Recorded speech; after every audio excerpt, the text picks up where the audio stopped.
Assalamualaikum warahmatullahi wabarakatuh. Perkenalkan, nama saya Epriani dengan NIM K1A219030, Prodi Kepelatihan Olahraga Angkatan 2019.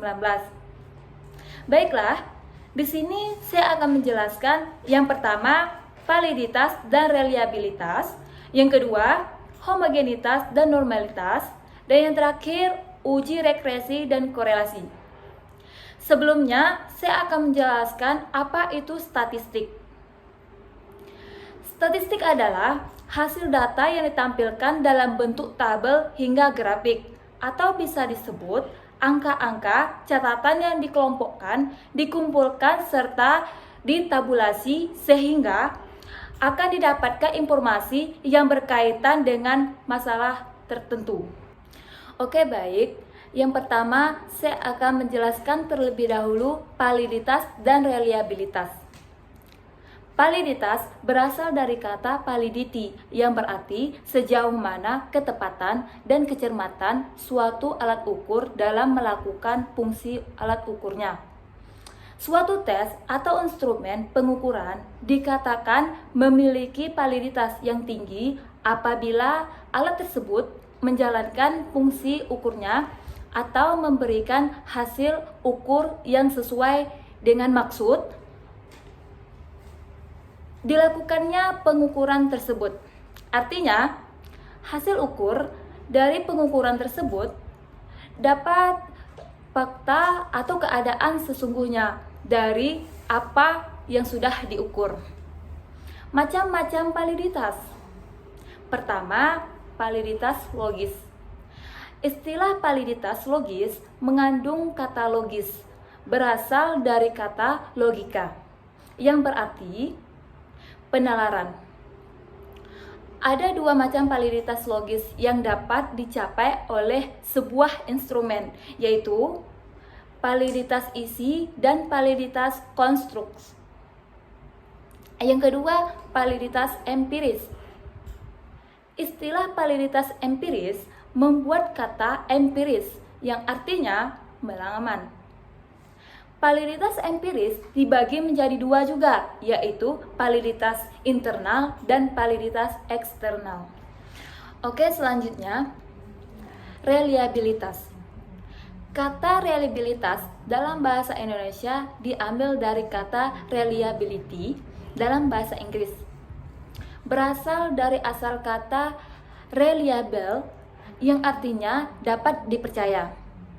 Instrumen tes dikatakan dapat dipercaya jika memberikan hasil yang tetap apabila dites berkali-kali. Macam-macam reliabilitas. Yang pertama, reliabilitas tanggapan. Mekanisme untuk memeriksa reliabilitas tanggapan responden terhadap tes yaitu 1. Teknik tes retest, yang kedua teknik belah 2. Dan yang kedua, reliabilitas konsistensi gabungan. Reliabilitas konsistensi gabungan item berkaitan dengan kemanfaatan atau konsistensi antara item-item suatu tes. Oke, baik. Selanjutnya saya akan menjelaskan homogenitas dan normalitas.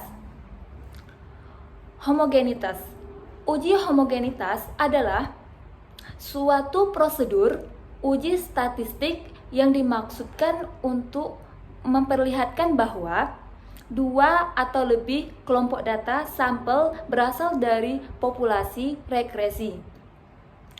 Persyaratan analisis yang dibutuhkan adalah bahwa galat regresi untuk setiap pengelompokan berdasarkan variabel terikatnya memiliki variansi yang sama. Perhitungan uji homogenitas dapat dilakukan dengan berbagai cara dan metode. Beberapa yang cukup populer dan sering digunakan antara lain: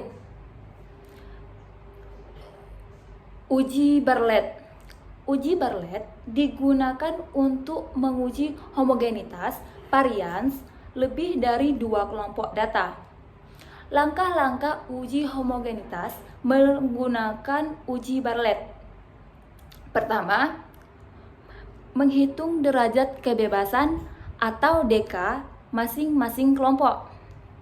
Kedua, menghitung varians atau S masing-masing kelompok. Yang ketiga, menghitung besarnya blok S untuk masing-masing kelompok. Dan yang terakhir, menghitung besarnya DK log S untuk masing-masing kelompok. Uji normalitas. Uji normalitas adalah suatu prosedur yang digunakan untuk mengetahui apakah data berasal dari populasi yang terdistribusi, normal atau berbeda dalam sebaran normal. Distribusi normal merupakan salah satu distribusi yang paling penting kita akan hadapi. Ada beberapa alasan untuk ini. Yang pertama, banyak variabel independen umumnya diasumsikan terdistribusi secara normal dalam populasi. Yang kedua, jika kita dapat mengasumsikan bahwa variabel setidaknya mendekati terdistribusi normal, maka teknik ini memungkinkan kita untuk membuat sebuah kesimpulan atau baik yang tepat atau yang perkiraan tentang nilai-nilai variabel tersebut. 3. Menguji normalitas data kerap kali disertakan dalam suatu analisis statistika inferensial untuk suatu atau lebih kelompok sampel. Normalitas sebaran data menjadi sebuah asumsi yang menjadi syarat untuk menentukan jenis statistika apa yang dipakai dalam penganalisisan selanjutnya. Oke, baik. Yang terakhir saya akan menjelaskan analisis regresi dan korelasi. Analisis regresi digunakan untuk mempelajari dan mengukur hubungan statistik yang terjadi antara dua variabel atau lebih variabel. Variabel tersebut adalah variabel X atau variabel independence, variabel yang mempengaruhi variabel yang diketahui, dan variabel Y, variabel dependen, variabel yang mempengaruhi atau variabel yang tidak diketahui.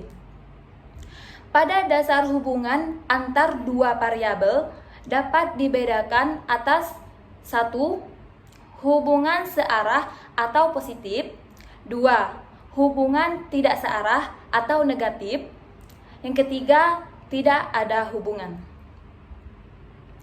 Regresi linier. Persamaan regresi memungkinkan peramalan nilai suatu variabel tak bebas atau Y dari nilai variabel bebas atau variabel X. Y sama dengan A tambah B X. Di sini A disebut intercept dan B adalah koefisien arah atau koefisien beta. Garis regresi, garis linier yang menunjukkan pola hubungan antara dua variabel, misalnya variabel X dan Y.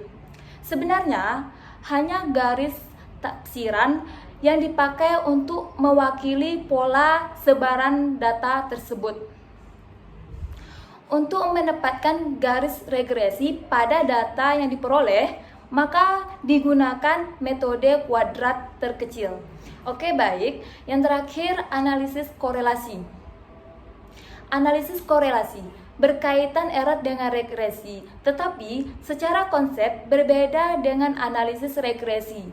Analisis korelasi adalah mengukur suatu tingkat atau kekuatan hubungan linear antara dua variabel. Koefisien korelasi adalah mengukur kekuatan hubungan linear. Untuk mengetahui hubungan antara dua variabel, maka cukup melihat nilai dari koefisien korelasi. Koefisien korelasi atau R merupakan indeks atau bilangan yang digunakan untuk mengukur keeratan hubungan antar variabel. Perbedaan regresi dan korelasi. Regresi menunjukkan hubungan antara variabel satu dengan variabel lainnya. Sifat hubungan dapat dijelaskan variabel yang satu sebagai penyebab, variabel yang lain sebagai akibat. Terakhir, korelasi tidak menunjukkan hubungan sebab akibat, akan tetapi menunjukkan hubungan antara variabel satu dengan variabel yang lain. Oke, itulah tadi presentasi dari saya. Kurang dan lebihnya saya mohon maaf. Saya undur diri. Wassalamualaikum warahmatullahi wabarakatuh.